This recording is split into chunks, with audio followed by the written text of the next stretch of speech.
사무엘하 2장은 사울의 죽음 이후에 벌어진 일들을 보여줍니다. 1절을 보면 다윗이 여호와 하나님께 유다 한 성읍으로 올라가도 되는지 여쭙습니다. 하나님은 올라가라고 답하십니다. 그러면 어디로 가야 하냐고 묻자 하나님은 헤브론으로 가라고 알려주십니다. 그래서 다윗은 두 아내와 함께 헤브론으로 갔습니다. 4절을 보면 유다 사람들이 거기서 다윗에게 기름을 부어 유다 족속의 왕으로 삼았다고 합니다. 사울이 죽은 후 블레셋으로 망명했던 다윗이 유다로 복귀했던 것입니다. 4절 이하는 사울을 장사한 사람이 길앗 야베스 사람들이라는 것을 알게 된 다윗이 그들을 축복하는 내용입니다. 7절을 보면 다윗은 사울이 죽었고 유다 족속이 나를 왕으로 삼았다고 알리며 하나님 안에서 은혜와 진리의 통치를 할 것을 천명하는 것을 볼 수 있습니다. 하지만 세상 일이 그렇게 쉽게 진행되지 않습니다. 8절 이하를 보면 사울의 군사령관 아브넬이 사울의 아들 이스보셋을 마하나임으로 데려가서 거기서 이스라엘의 왕으로 삼았습니다. 10절은 이스보셋이 왕이 될 때 나이가 40세였고 2년 동안 왕위에 있었다고 알려줍니다. 이와 달리 11절을 보면 다윗이 유다 족속의 왕이 된 날수는 7년 6개월이라고 알려줍니다. 아무튼 이렇게 두 왕이 유다와 이스라엘에 세워지자 두 세력은 전쟁을 하기 시작합니다.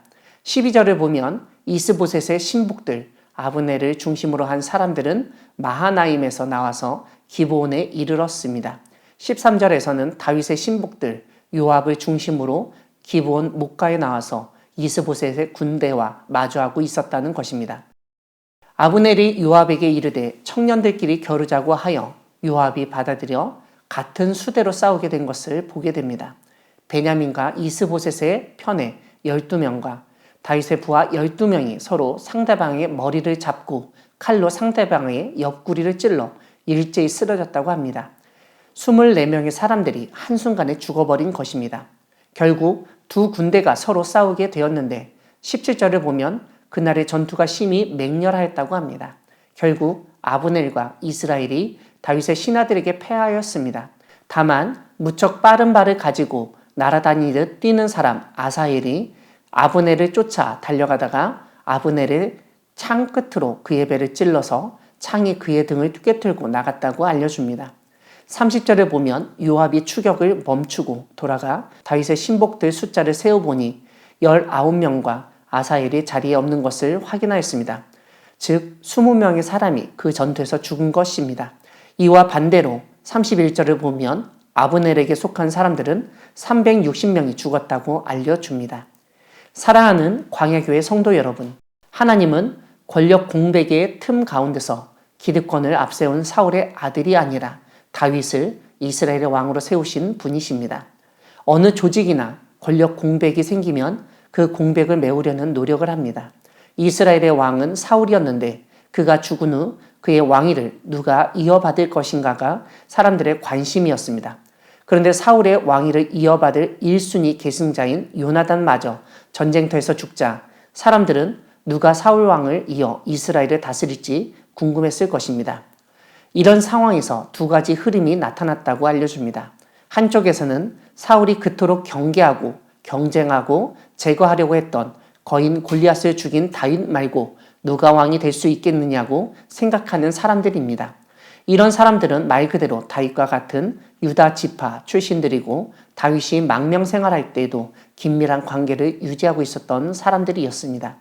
이와 반대로 주변 국가에서는 보통 왕위가 누구에게 물려지는지를 보고 그리고 무엇보다 자신들의 기득권을 잃어버리지 않는 데 초점을 맞춘 사람들이 있었습니다. 바로 사울 왕 밑에 있던 신하들입니다. 그 중에서도 군대의 장관 아브넬은 사울의 아들들 3명이 죽은 가운데 하나 남은 아들 이스보셋을 찾아내어 그를 왕으로 삼습니다.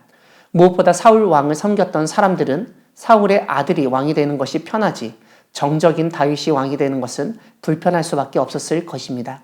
이런 가운데 결국 유다 족속은 다윗을 왕으로 삼고 나머지 이스라엘은 사울을 이어서 이스보셋이 왕이 되었다고 인정했던 것 같습니다. 문제는 이렇게 권력 공백을 메운 후 벌어집니다. 왕이 한 명이었다가 2명이 되니까 싸워서 한 명으로 만들어야 했습니다. 결국 다윗 편과 이스보셋 편이 싸우게 되었습니다. 다윗은 단지 유다 한 지파만의 왕이고 이스보셋은 이미 국가 조직을 갖춘 나라의 후임자였습니다. 세상적으로 보면 기존의 왕의 세력, 이스라엘, 그 중에서도 베냐민 지파가 더욱 강하다고 할 수 있는데 성경은 오히려 다윗 편이 이기고 우세한 것으로 알려줍니다. 여기서 우리는 조직을 갖추고 일을 해본 사람이 많고 따르는 사람이 많다고 다 이기는 것이 아니라 하나님이 어느 편인가가 중요하다는 사실을 깨닫게 됩니다.